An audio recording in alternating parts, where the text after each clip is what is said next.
Assalamualaikum warahmatullahi wabarakatuh.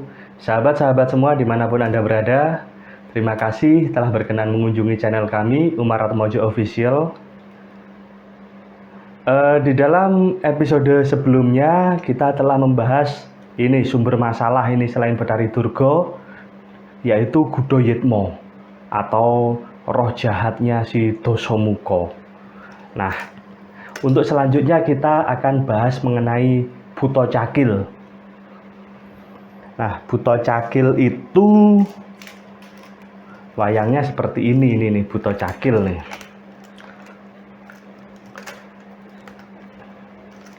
Nah, Cakil itu tingkahnya jumpalitan itu. Nah, dalam dunia pewayangan, Cakil itu merupakan perlambang nafsu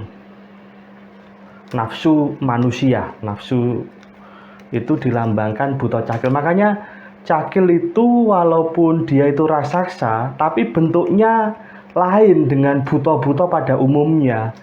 Dia itu badannya dibanding buta yang lain cenderung lebih kecil. Jadi posturnya nggak beda jauh dengan ketinggian postur satria. Jadi buta tapi kecil. Gitu. Terus yang kedua, ciri khas Cakil itu ini, giginya ini, yang depan ini, siungnya itu modot ke atas ini. Kalau yang lainnya tidak ada. Kalau yang lainnya mungkin kalau di depan ada siung, taring, ini nggak ke atas, tapi mungkin ke bawah gitu. Kalau Cakil ciri khasnya taringnya itu panjang, taring di depan panjang ke atas. Lah, jika tidak ada taring yang di depan panjang ke atas ini tidak ada, ya bukan Cakil. Pokoknya kalau Cakil, pokoknya ada ini. Kalau mengenai sandangan-sandangan yang lain, bentuk yang lain atau postur badan yang lain itu bagaimana kreasinya, apalagi sekarang itu kan banyak banget wayang-wayang kreasi. Ya, selama ada siung atau taring dari bawah ke atas yang panjang ini di depan, ya tetap aja bisa dikelompokkan sebagai spesies Cakil gitu. Nah, itu Cakil ini perlambang nafsu. Memang ada pagelaran pewayangan yang menceritakan Banjaran Cakil, itu sekarang sudah ada. Namun setahu saya lakon Banjaran Cakil itu bisa dikatakan lakon carangan gitu. Jadi kreasi dari si dalang yang menggarap lakon itu. Yang saya tahu yang menjalankan lakon Banjaran Cakil dan pagelarannya luar biasa hebat itu adalah Ki Purbo Asmoro. Nah, itu menceritakan bagaimana lahirnya Buta Cakil ini. Wah, luar biasa, seneng ya. Nah, gini, wayang itu pertunjukan yang sangat unik. Uniknya itu begini, wayang itu, melihat wayang itu pakai nalar, tapi juga jangan dinalar. Nah, ini kan anehnya gini, pakai nalar tapi jangan dinalar. Banyak hal-hal di pewayangan itu yang harus masuk logika, namun jika keseluruhannya itu di logika, ya tidak masuk.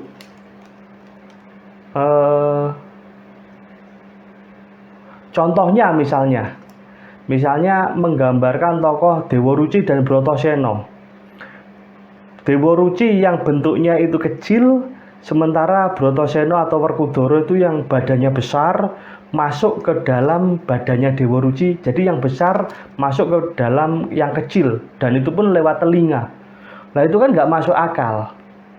Nah, yang kayak gitu jangan dinalar. Sebab apa? Banyak hal-hal di dalam dunia pewayangan itu yang sebenarnya kata sifat dimanifestasikan atau dipersonifikasi menjadi wujud benda atau wujud makhluk atau wujud tokoh. Seperti Buta Cakil ini. Kalau pakai nalar bingungnya gini. Loh, di lakon ini Cakil ketemu Janaka perang mati. Loh, di lakon yang lain kok Cakil muncul lagi? Kapan Cakil hidup lagi dan mengapa kok bisa hidup?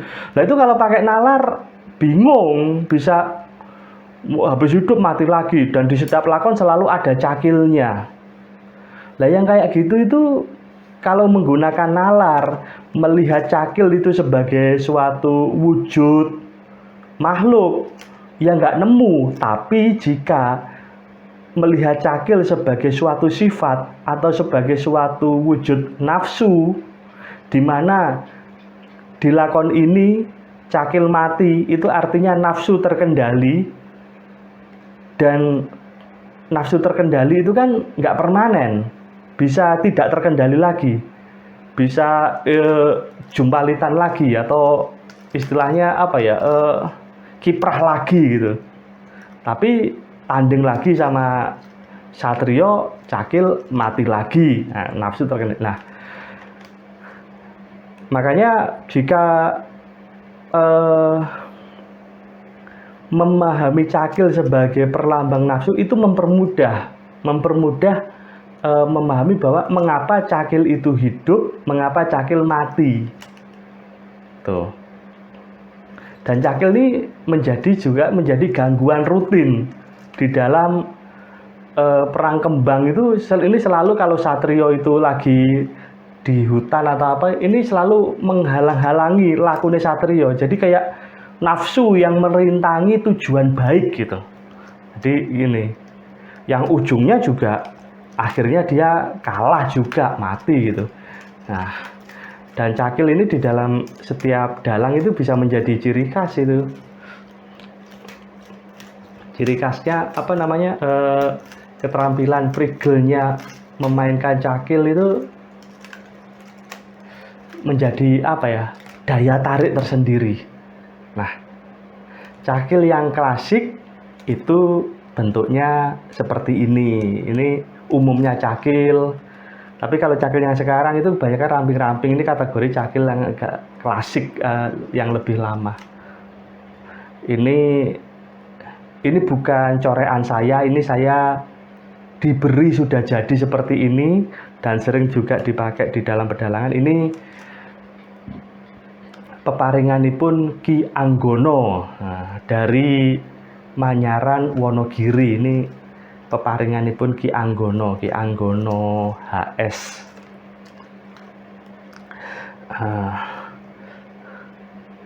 Nih jadi, nah ada juga Cakil, kalau ini kan sandangan bawah rampekan, ada juga yang jangkah. Ini yang saya punya, ini juga kategori Cakil. Nih cuma kan sandangan bawahnya ini beda. Dan selain gigi yang naik ke atas panjang, ini ciri khas Cakil itu mau sandangannya kayak apapun itu bawa keris. Dan kerisnya itu masangnya juga terbalik kayak gini. Kalau yang lain tuh nggak kayak gini masangnya. Balik, misalnya kayak Pati Udowo itu juga pakai keris, tapi ya posisinya terbalik dari ini. Nah, kalau Cakil yang seperti ini, pada saat saya nyore ini, bayangan saya ini dipakai untuk Kolo Marico atau tangan kanannya Dosomuko di era Ramayana. Ini yang menjelma menjadi Kidang Kencono, yang menjadi sebab Dosomuko bisa menculik Dewi Sinta. Nah, ini Kolo Marico ini.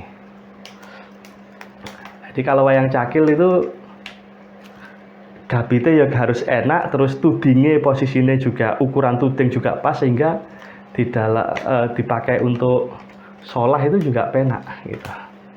Nah itu Cakil. Nah kalau Cakil yang klasik seperti ini. Jadi Cakil sekali lagi itu perlambang nafsu, dan dia selalu mengganggu langkah para kesatria di dalam menjalankan dharmanya.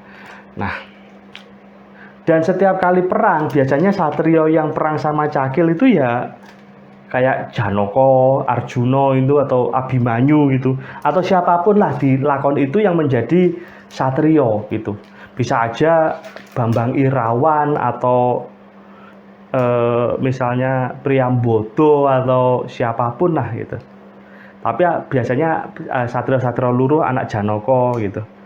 Atau umumnya Janaka sendiri. Kalau Janaka kan wayangnya seperti ini wayang Janaka umumnya.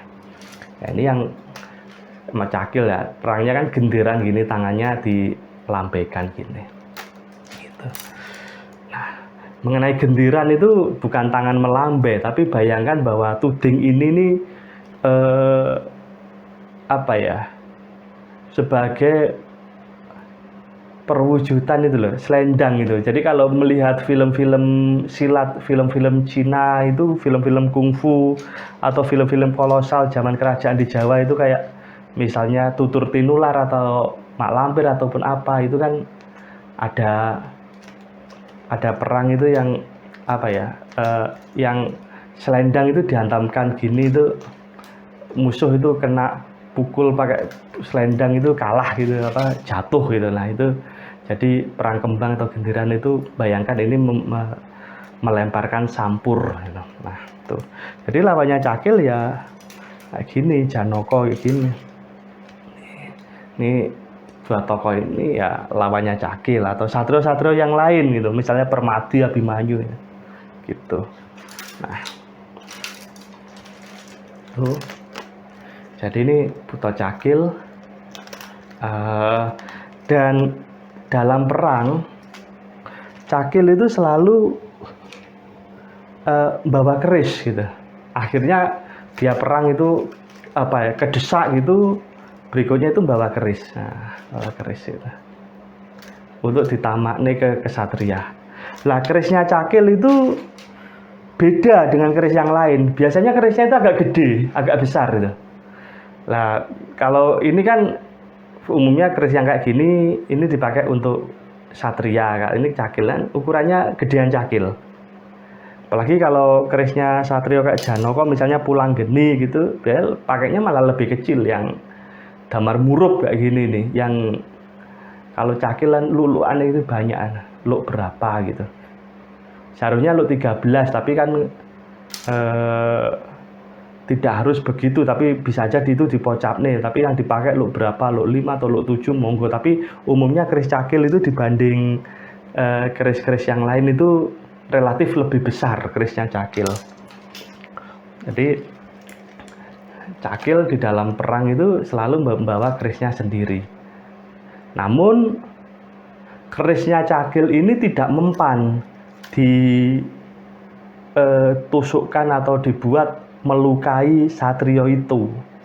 Jadi tidak mempan. Nah singkat cerita akhirnya keris ini direbut atau bagaimanapun caranya, dan keris ini nancap ke badannya si Cakil dan Cakilnya mati gitu. Nah itu juga membawa maksud pesan bahwa karena Cakil ini merupakan perlambang nafsu, maka yang bisa mengendalikan nafsu adalah dirinya sendiri, bukan orang lain. Jadi yang bisa mengatasi sepak terjangnya si nafsu itu ya itu dia tokoh sendiri itu. Jadi dilambangkan bahwa Cakil itu mati dengan kerisnya sendiri. Ya pokoknya kalau Cakil itu mati tidak dengan kerisnya sendiri, apalagi matinya itu pakai kerisnya Janaka. Dan saya pernah melihat pertunjukan yang seperti itu. Jadi dalang itu jadi Janaka itu tanding sama Cakil. Jadi Janakanya itu tanding sama Cakil. Terus Janakanya itu bawa kerisnya sendiri. Ini. Jadi Janakanya itu membawa kerisnya sendiri. Nah, Janakanya membawa kerisnya sendiri ini, terus Janakanya ke Cakil gitu. Nah, terus Cakilnya ditusuk gini. Ya memang mati juga Cakilnya, kalah. Cakilnya kalah, mati juga, mati kena keris, nggak kena panah. Tapi kalau pakai kerisnya Janaka itu ya itu mungkin secara pertunjukan oke ya, tapi secara makna, secara filosofinya mohon maaf kok nggak kena gitu loh. Karena Cakil ini perlambang nafsu, yang bisa memberantas nafsu dirinya sendiri, makanya Cakil itu matinya itu dengan kerisnya sendiri. Jadi kok bukan dengan kerisnya Janaka terus Janaka nusukkan gitu. Waduh, itu kok langsung, maaf kalau saya sedang menonton kayak gitu kok langsung aduh eman-eman, itu menurunkan bobot pertunjukan hanya gara-gara seperti itu. Jadi wayang itu gimana ya, banyak hal-hal itu yang sebenarnya wujud tokoh ini bukan merupakan wujud fisik benda, itu bukan, tapi menunjukkan sifat gitu. Dan banyak tokoh-tokoh itu yang muncul itu karena apa ya, aura, karena artinya tokoh itu lahir itu bukan dalam wujud utuh bayi pada umumnya, misalnya kayak Wahmuko, Harimuko gitu, itu kan dari kawah dan ari-arinya Dewi Ambo, Ambiko, Ambaliko gitu. Nah, itu kan nggak bisa dinalar kalau pakai sekarang. Masa sih ari-ari atau air ketuban itu bisa mewujud menjadi makhluk buta kayak gitu kan? Mana ada di zaman sekarang ya, nanti malah dianggap itu magic atau sihir atau suatu keanehan gitu. Tapi di dunia wayang itu diwujudkan menjadi suatu wujud tokoh. Misalnya lagi juga ini saudaranya Sumantri, Bambang Sukosrono. Nah, itu yang buta bajang itu ada sanggit atau cerita yang menyampaikan bahwa itu ari-arinya Bambang Sumantri, sehingga makanya hidupnya itu selalu mendukung Bambang Sumantri. Ibaratnya di dalam kandungan seorang ibu, ari-ari bayi itu merupakan pendukung utama kehidupan bayi. Karena adanya ari-ari itu, maka bayi mendapatkan asupan gizi, asupan nutrisi, asupan oksigen, asupan apapun lah gitu. Itu kalau di pewayangan gambarannya kayak Sumantri dan Sukosrono tuh. Nah, jadi cakil ini perlambang nafsu, dan setiap lakon sering muncul cakil.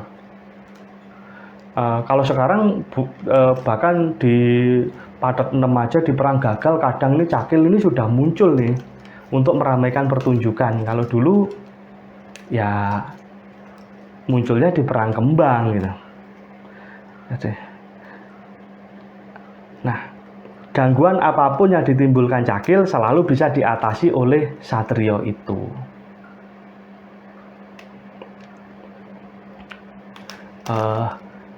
Demikian yang bisa saya sampaikan tentang cakil. Saya mohon maaf apabila ada penyampaian yang kurang tepat. Terima kasih. Wassalamualaikum warahmatullahi wabarakatuh.